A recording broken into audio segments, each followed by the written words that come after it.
Coach. Hey, Coach, it's Jody Demling with Cardinal Authority. Can you just kind of, I guess it wasn't long ago you were starting camp. How does it feel like it went for you guys, and how was the scrimmage today? Yeah, I thought it's been a really good camp. It's been a physical camp. Guys have really been getting after it. Whether you're just in upper shoulder pads and helmets or full, there have been physical practices, particularly O-line, D-line. They've been getting after it. Great competition. So we've had some guys that's gotten dinged up over the last, week and a half. And when I say that, just, some bruises here or there, some things that'll hold guys out for a day or two. And, guys that ordinarily would be out there, but, taking a break. So today, scrimmage-wise, was more young guys. We're really working 2s and 3s today. A lot of the starters really only got anywhere from 12 to 18 snaps, and then worked a lot of the other guys. So I thought it was a good day. I thought overall we got a lot of good work in, a lot of situations today. And defensively, I thought we did much better today in their fits, and really offensively, I thought the guys went out and played hard. But we didn't make a ton of plays on offense, but a lot of great film to coach off of, for the 2s and 3s, and I think that was what we were trying to get out of today's practice.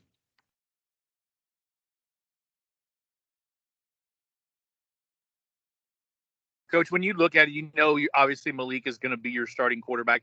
What has the battle behind him been like in fall camp, and how did those guys look today? Yeah, I mean, really, about 3 guys have really been kind of getting those next reps. Brock, Doman, and McElroy, and Evan Conley, and Evan's coming off the hip surgery that he had in the off season, so he's still not 100%. So we're still kind of trying to work him back into things slowly. And so really Brock and McElroy really gotten a lot of the 2s, and we kind of just been splitting reps with those guys, just giving them equal opportunity. They both got reps with the 1s today. They both got reps with the 2s. So really just seeing who's the most consistent. And we'll continue to do that this next week, and then really kind of zone in on some, one of the guys that's going to get most of the reps with the 2s. And I think, we'll know that more by the end of next week.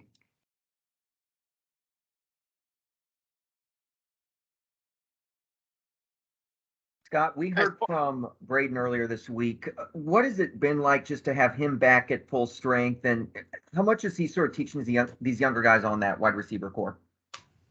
Man, what a blessing to have Braden back. He's, so knowledgeable, so experienced. He understands exactly what we're trying to do offensively. We can play him, in the slot. He can play the Z for us. We can do everything. We picked up right where he left off last year. It's really amazing to watch him go to work. He has not missed anything. He's been there every day, not missed one thing, and made a lot of plays for us throughout camp. But I just think his leadership and his knowledge of the game and knowledge of our offense has been outstanding. And he's really tried to help those younger guys, Chris Bell and Chance Morrow and some of these other receivers to try to, help them understand when it's time to go, what it's going to be like. And I think, but it's just been really, really comforting to know that he's out there, he's back for us and making plays.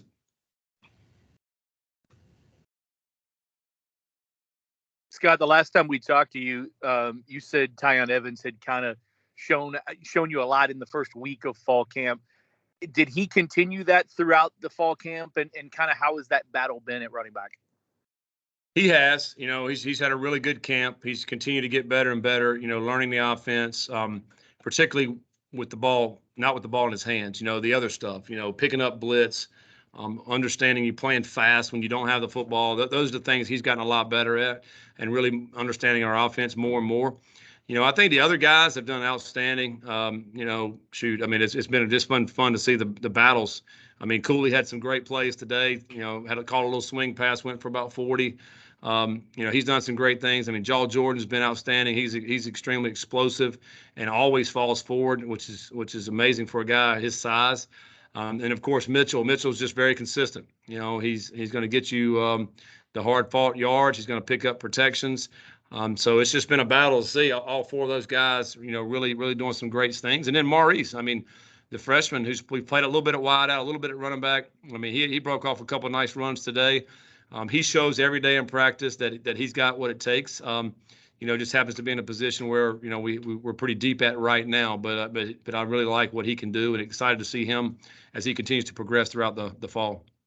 Scott, Matt McGavick, Sports Illustrated. Over the course of fall camp, what do you think is the position group that made the most strides over these 2-3 weeks? Man, it's hard to say. I think I think everybody at every position has kind of just been competing. Some position groups have more depth than others. Wide receiver, we don't have as much depth, so we kind of bringing those young guys along. I think, offensive line wise, we had a couple of guys dinged a little bit, so we held them out today. So we're trying to create a little bit more depth there. When you're looking at the 9th and 10th linemen that could potentially play. I think, and I've been saying this a long time, I think the running back position is just the guys that have continued to excel day in and day out.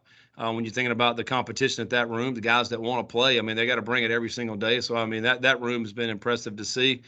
And then on the defensive side of the ball, when you think about the linebackers, with Monty and Momo and Yasir, those guys, all three of those guys are playmakers for us.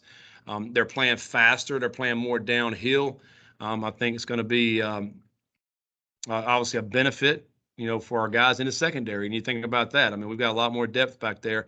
And those guys have been, to me, the second most competition is probably in that room to find out who exactly we're going to put out there on that field of play that's going to make plays for us in that DB room. Hey, Scott, Michael McCammon, Cardinal Authority. Last year was kind of a bit of a roller coaster ride with special teams. How do you feel they've progressed since the end of that season and into fall camp? Well, I think about Mark punting. I think Mark's has been way more consistent this fall camp. He's producing a lot more hang time on his punts. Last year was just inconsistent in punting the football. We got to do a lot better. We got to flip fields when we do punt the ball. He's been a lot more consistent with that. He feels a lot more comfortable. You think about last year, he just came into a new country and then playing, football that was kind of new to him. So he's a lot more comfortable and at ease. And then, I think when you think about kicking the football, JT and Brock both have been battling all camp. And Brock had to take a few days off, but he's back today. And so both of those guys are continuing to battle. We'll see.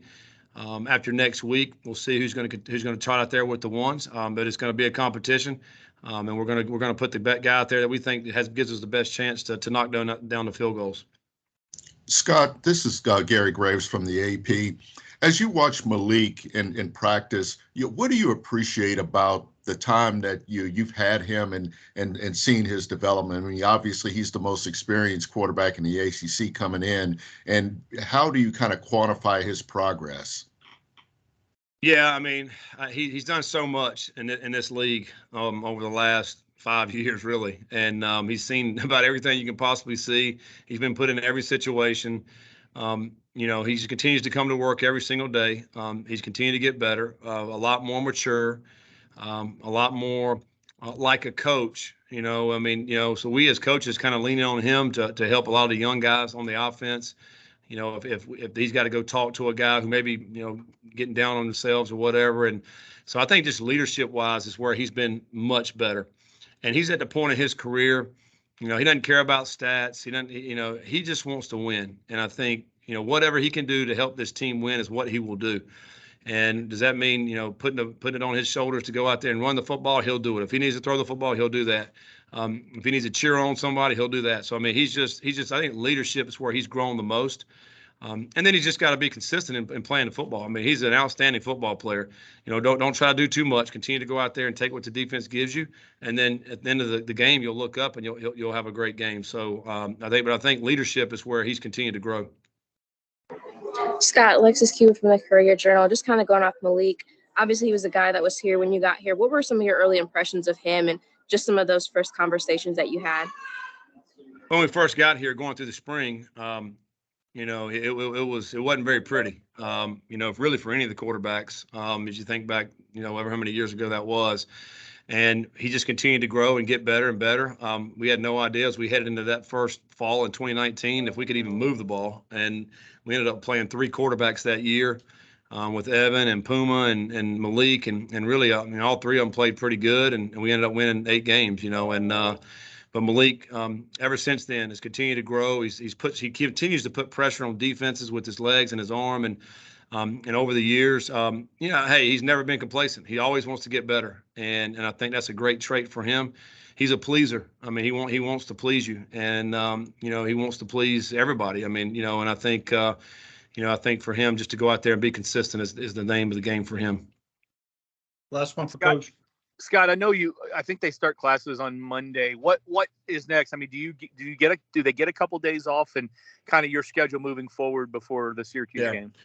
Yeah, we're giving them recovery day tomorrow. Guys that are dinged will continue to come in and get their treatments. Sunday, they'll be back in Sunday evening, and to get back going again to get ready for school. We got academic meetings, and then we have school on Monday. We'll be back practicing on Monday. So, you're really not days off. I mean, really just kind of recovery and getting these bodies healed up as we think about right now. 2 weeks from right now, we're going to be getting ready to get on that plane to head to Syracuse. And so, next week we'll do a lot of fine tuning. We'll practice Monday through Friday next week. Really just trying to hone in on things. We'll end up, breaking off in our scout teams next week. And toward the middle to end the week, it'll be all Syracuse. And, so we're kind of at that point now, where guys have to find their roles on this team. They have to accept those roles, whether it's to play 80 snaps a game or to run down on, 7 kickoffs. I mean, we got to find roles for everybody next week. And I think that's where that part will start. We're excited about getting this thing rolling. And we know next week college football starts, week 0. And it's an exciting time for all of us. All right. Thanks, guys. All right. Appreciate it, guys.